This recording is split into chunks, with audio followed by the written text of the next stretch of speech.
Everyone avoided the black man at the wedding until the bride said his name, and everything changed. The grand palace ballroom was filled with elegant guests when Daniel arrived. His simple, well-pressed suit contrasted with the designer tuxedos and haute couture dresses that dominated the room. At 35, he had driven 3 hours from the capital to be there. But now he wondered if it had been a good idea. "Excuse me, do you have an invitation?" asked the security guard at the door, blocking his way. While other guests entered freely, Daniel showed him the elegant invitation with gold edges. The man examined the paper as if it were a counterfeit bill, turning it over several times before reluctantly allowing him to enter. Inside the hall, Daniel noticed the stairs. Conversations stopped when he passed by. Groups subtly moved away, creating bubbles of space around him. A gray-haired lady whispered to her companion, "Who is that young man? I don't remember him from the family." Daniel found an empty table at the back of the hall. There were no name cards, but when he tried to sit down, a middle-aged woman quickly approached him. "Sorry, these seats are reserved for the groom's family," she lied blatantly, even though there was no indication of a reservation. "Sure, no problem," Daniel replied calmly, moving to another table. The same scene repeated itself 3 times. Each rejection was accompanied by curious glances and malicious whispers. He finally settled into an isolated chair near the waiter's exit, where no one bothered to complain. The waiter passed him 4 times, serving champagne without offering a single glass. When Daniel finally waved for a drink, the young attendant stammered, "Oh, I need to check if we still have any available," and disappeared for 20 minutes. During the ceremony, Daniel observed subtle but systematic discrimination. Warm greetings were exchanged between all the other guests except him. Group photos were organized, but he was never included or invited. It was as if he were invisible, except when his presence bothered someone. The bride, radiant in her French lace dress, walked through the hall greeting the guests. When her eyes met Daniel's, she stopped abruptly in the middle of a conversation, her face visibly paled. "Excuse me," she said to the relatives surrounding her, turning away abruptly and walking in the opposite direction.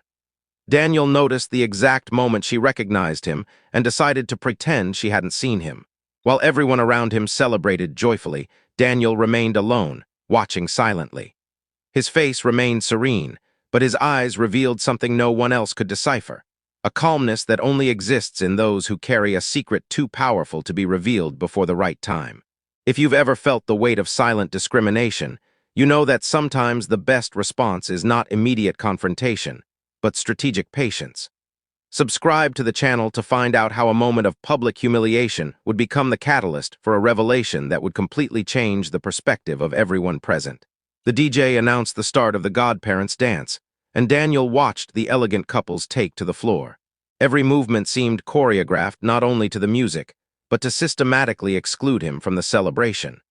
When he tried to approach the bar, 3 middle-aged men discreetly blocked his path, pretending to have a lively conversation about investments. "Sorry, buddy," one of them said without looking at Daniel. "We're kind of busy here." The group laughed loudly at an inside joke, but their eyes remained cold and calculating.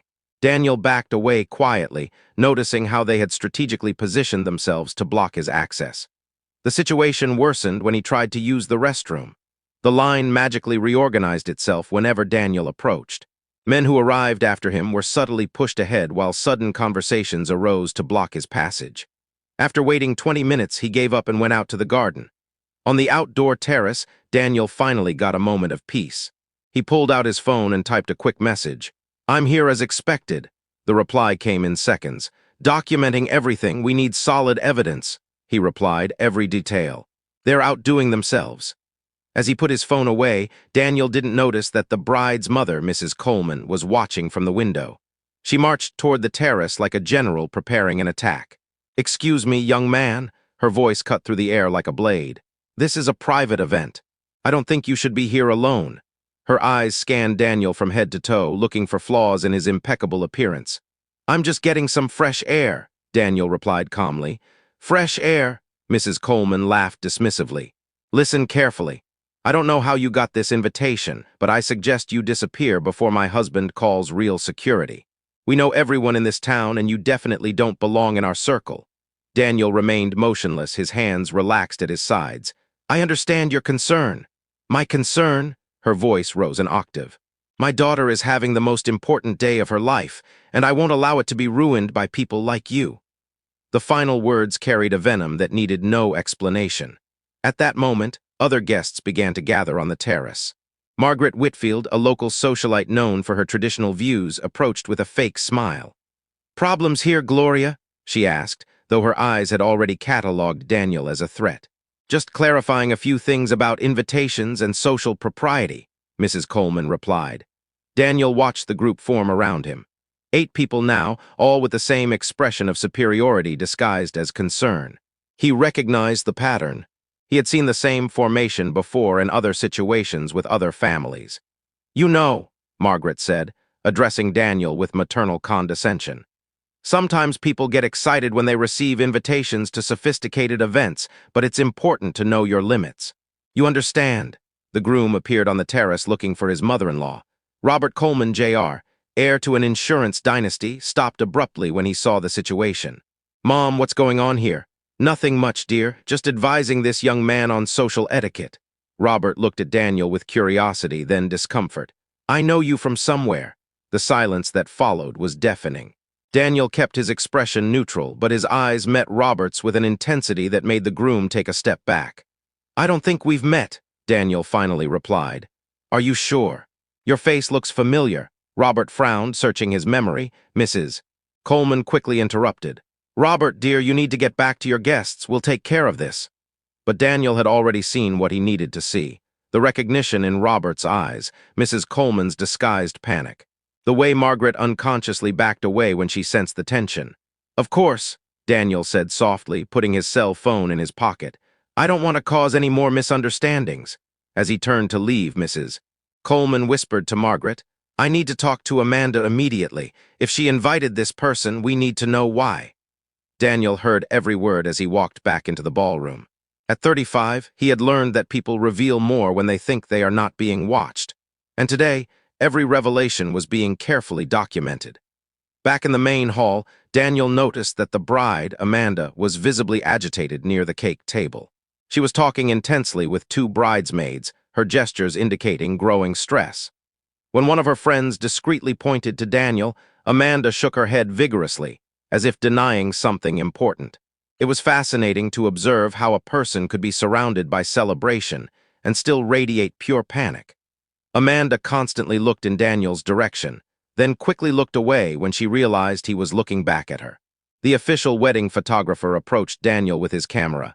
"Excuse me, would you mind stepping aside for a moment? I'm trying to capture the party without visual interference." "Visual interference," Daniel repeated calmly. "Well, you know, people who don't fit in with the aesthetics of the event." Daniel smiled for the first time all day. It was not a friendly smile. Every insult, every exclusion, every moment of cruelty was being mentally catalogued. What those people didn't know was that Daniel wasn't there as a victim. He was there as a silent witness to their own natures being revealed in real time. And all of these revelations would soon prove very useful. As he watched Amanda hide behind a pillar whenever their eyes met, Daniel realized that she wasn't just avoiding an inconvenient guest. She was avoiding facing the consequences of choices made long ago. Choices that had finally come to collect their price. While Amanda hid behind the pillar, Daniel discreetly removed a small digital recorder from his pocket. His experience in legal documentation had taught him that audiovisual evidence was more powerful than any oral testimony.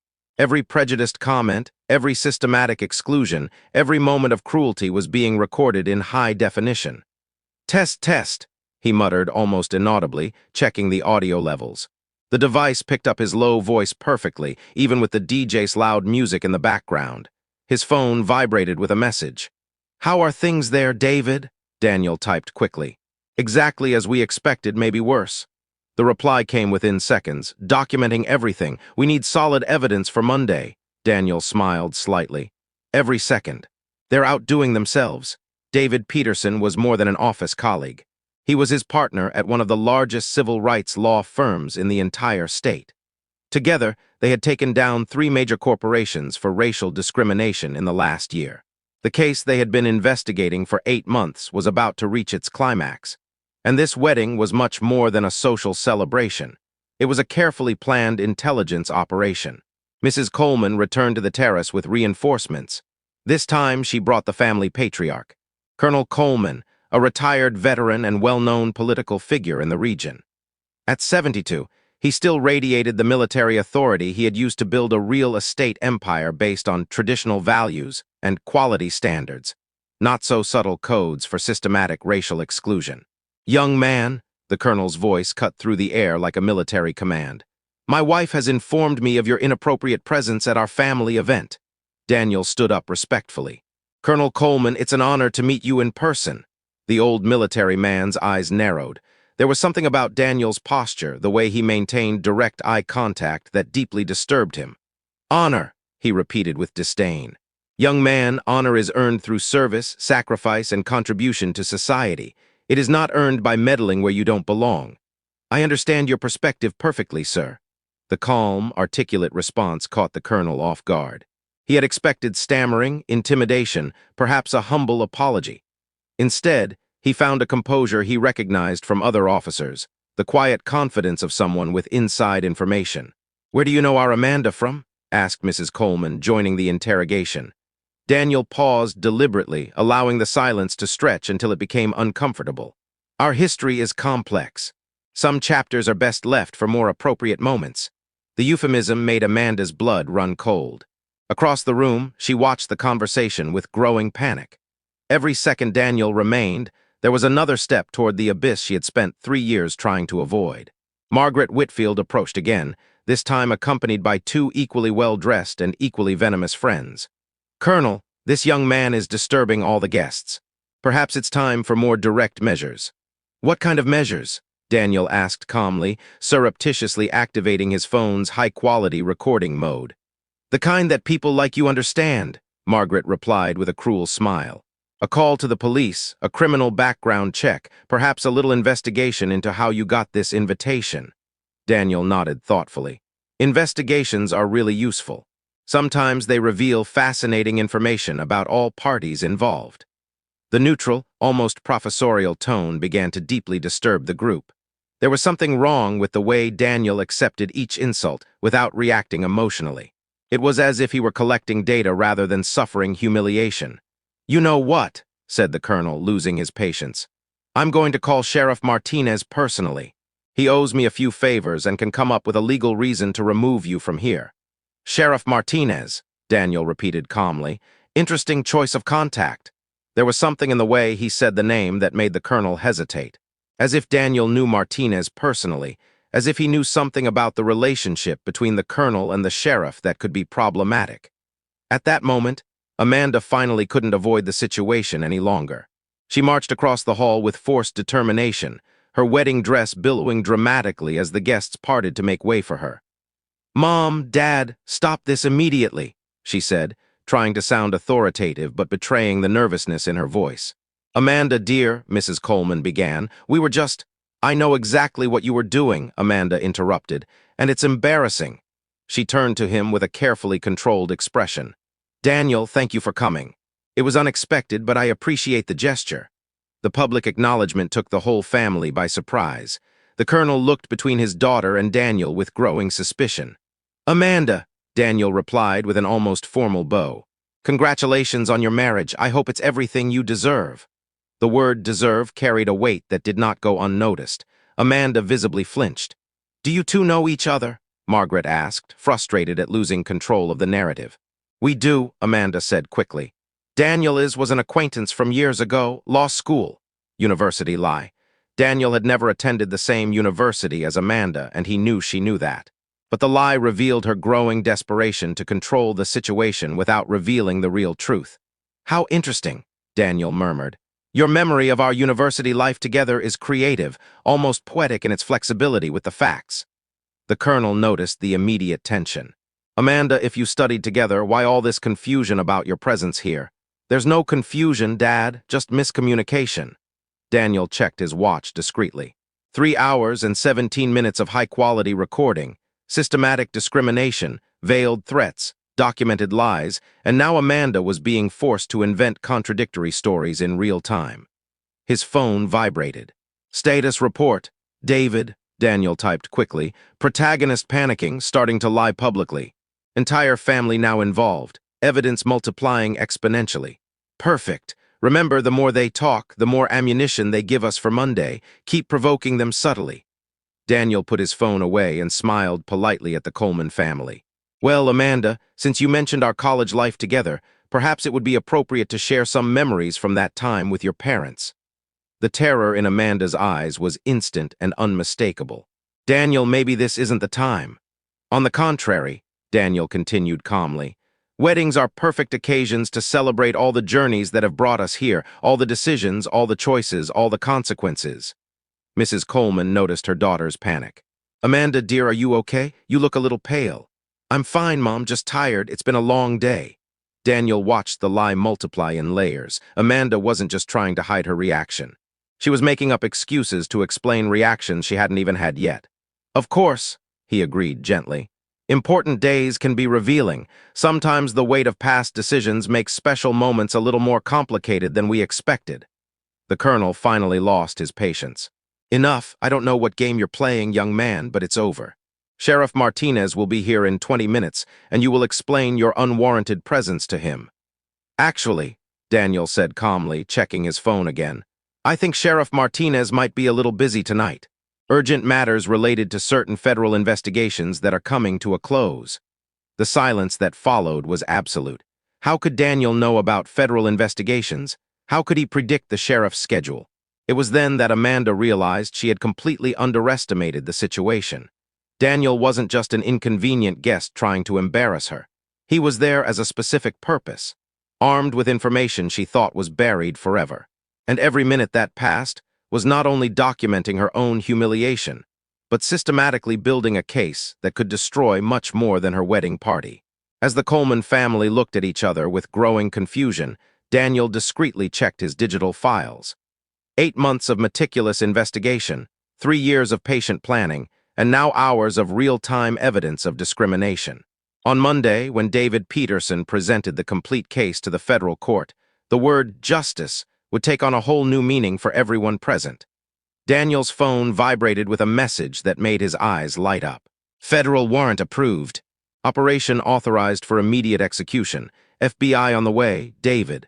Daniel typed back. Perfect. All the protagonists assembled, evidence collected, beginning final phase. Amanda watched the exchange of messages with growing horror. Daniel, maybe we can talk privately about our situation. Our situation. Daniel calmly put his phone away. Interesting how you finally recognize that there is a situation between us, Amanda. Colonel Coleman completely lost his patience. Enough of this mysterious talk. Sheriff Martinez, he shouted to a man who had just entered the hall. Perfect. Sheriff, I need you to remove this individual from my family event. Martinez stopped midway when he saw Daniel. His face instantly paled. Sir Advocate General Washington. His voice trembled with obvious recognition and terror. Sheriff Martinez, Daniel greeted him formally, I believe you are here on business tonight. Yes, sir. The federal operation is proceeding according to your instructions.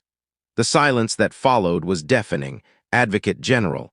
The title echoed in the minds of everyone present like an earthquake. Amanda staggered, holding onto a chair to keep from collapsing. Federal operation? Mrs. Coleman stammered. What federal operation? Daniel finally stood up, assuming a posture that completely transformed his presence. Mrs. Coleman. Colonel Coleman. Perhaps it would be appropriate to introduce myself properly. He removed a leather wallet from his inside pocket. Daniel Washington, Advocate General of the United States Department of Justice, Civil Rights Division. The official identification passed from hand to hand among the guests in utter shock. Advocate General, the third highest position in the Federal Department of Justice, responsible for overseeing federal prosecutions for civil rights crimes across the country. Impossible, Margaret Whitfield whispered. You're too young, you're black, Daniel calmly completed. Yes, I am, and I've also been responsible for all federal investigations of racial discrimination in this state for the past 3 years. Amanda finally collapsed into a chair, her wedding dress scattered around her like wilted petals. Daniel, please, what, Amanda? Please don't reveal how you falsified evidence in the Harrison versus Department of Housing case 3 years ago. Please don't mention how you accepted bribes from Whitfield Construction to bury housing discrimination cases. Daniel took a folder out of his briefcase. Or please don't discuss how you personally destroyed the lives of 17 black families by denying them housing through illegal practices. Robert Jr. The groom looked at his new wife with growing horror. Amanda, what is he talking about? Robert, I can explain. Explain how you worked as an in-house lawyer for Coleman Enterprises during your college years. Daniel continued relentlessly. Explain how you personally drafted the discriminatory contracts that kept minorities out of the family's real estate developments. Explain how you received $200,000 in secret payments to ensure that certain communities never had access to decent housing. The colonel attempted to regain control. These are baseless accusations, Daniel signaled to Martinez, who gestured. Instantly, federal agents entered the hall through the main and service doors. At least a dozen FBI agents in bulletproof vests and clearly visible badges discreetly surrounded the exits. Colonel Coleman, Daniel continued with cold judicial authority, you are under investigation for federal violations of the Fair Housing Act, conspiracy to deprive citizens of civil rights under the authority of the law, and money laundering through your construction company. Robert Jr. grabbed Amanda's arm. You lied to me. You said you worked in corporate law, not this. Miss Amanda Coleman, Daniel announced formally, you have the right to remain silent. Anything you say can be used against you in a court of law. No, Amanda cried desperately. Daniel, we had a deal. You said if I cooperated. Cooperated? Daniel raised an eyebrow. Ma'am, you had 3 years to cooperate voluntarily. Instead, you chose to marry into the family you were investigating, change your name, and try to bury evidence. Margaret Whitfield tried to slip away discreetly, but was blocked by 2 federal agents. Ma'am, we're going to need you to stay for questioning. Questioning? Why? Whitfield Construction is one of the key companies in this investigation, Daniel explained. Systematic discrimination in public housing. Use of federal funds for projects that intentionally exclude minorities. Bribery of public officials. One of the guests tried to film with her cell phone, but a federal agent kindly asked them to stop. This is an active federal operation. All recording devices must be turned over for analysis. Amanda finally broke down completely. I didn't know, I was young, I needed the money. They told me it was legal, that it was just contract optimization. Optimization, Daniel read from a document. You personally rejected 847 housing applications based solely on cultural suitability. A euphemism that your own internal emails define as keeping undesirable elements out of our premium properties. Robert Jr. physically distanced himself from Amanda. Jesus Christ, Amanda. How many families have you harmed? Daniel continued reading. Preliminary investigations indicate that the practices orchestrated by you and implemented by Coleman Enterprises resulted in the denial of housing to approximately 2,000 families, primarily African American and Latino, during the period from 2019 to 2022. Miss Coleman collapsed into a chair. This will destroy our family, our company, our reputation. You should have considered that before implementing systematic practices of discrimination, Daniel replied without pity. The colonel attempted one last desperate move. You have no authority to conduct operations on our private property without a warrant. Daniel signaled to an agent who handed him an official folder. Federal search and seizure warrant signed by Federal Judge Thompson this afternoon. Authorizes a complete search of this property, including all financial documents, correspondence, and electronic devices related to the business practices of Coleman Enterprises. Martinez approached Daniel respectfully. Sir, we found the backup servers in the home office. All emails from the last 5 years are being copied according to your instructions. Excellent. And the financial documents? 3 safes located. Federal accountants are cataloging all contents. Amanda looked around the hall in utter panic. All the guests, people she had tried to impress, social connections she had hoped to cultivate, now looked at her like a federal criminal being arrested at her own wedding. Robert Jr. removed his wedding ring and placed it on the table. I can't be married to someone who... He shook his head, turning away from her definitively. Daniel watched the scene with professional, not personal satisfaction. Sheriff Martinez, make sure all the guests provide contact information for possible testimony. This investigation extends beyond the actions of the Coleman family. As federal agents began escorting key people away for questioning, Daniel checked his watch. 3 years of meticulous investigation, 8 months of planning, 4 hours of systematic documentation of discrimination in real time. Federal justice working exactly as it should. Amanda was led away in handcuffs, still in her wedding dress, passing the same waiters and staff who had witnessed her silent humiliation hours earlier. The irony did not escape anyone. As the FBI vans prepared to transport the detainees, one question hung in the air. Was it possible that an entire system of privilege and discrimination could finally face real consequences? And more importantly, how many other powerful families were watching the news that night, realizing that their own secrets could be just one federal investigation away from total exposure? 6 months later, Daniel watched the local news from his office in Washington. Coleman Enterprises declares bankruptcy after federal discrimination scandal, the anchor announced. Amanda Coleman sentenced to 5 years in federal prison. Sheriff Martinez had been removed from office. Margaret Whitfield had lost her construction company and faced personal bankruptcy. Colonel Coleman, at 72, would spend his final years paying federal fines that consumed the entire family fortune. Robert Jr. had annulled the marriage in record time, moving to another state to escape the scandal. The Grand Palace had closed permanently after losing its license for systematic discrimination. Daniel opened a handwritten letter. Mr. Washington, my name is Jennifer Martinez, daughter of the former sheriff. I wanted to thank you for exposing my father's corruption. Our family can finally start over with honesty. Dozens of similar letters arrived weekly. Thomas, the waiter who had ignored him at the wedding, now worked in a federal reintegration program that Daniel personally oversaw. Sir, Thomas had said on his first day, I've learned that dignity has no color. Last Christmas, Daniel received a photo. 17 African-American and Latino families posing in front of new homes built with funds recovered from the Coleman investigation. Children smiled in gardens where once there had been only denied dreams. The federal case on systematic housing discrimination now served as a national model for other investigations. Daniel had turned a celebration of discrimination into the catalyst for reforms that benefited thousands of families. At that wedding, they tried to make him feel small because of his color. Instead, they revealed how small their own characters were. The real victory wasn't destroying the Colemans. It was building a system where no child would have to grow up knowing that their color would determine their opportunities. Real justice doesn't shout. It works quietly and delivers results that echo for generations. If this story touched you, subscribe to the channel for more stories about how perseverance turns injustice into lasting change.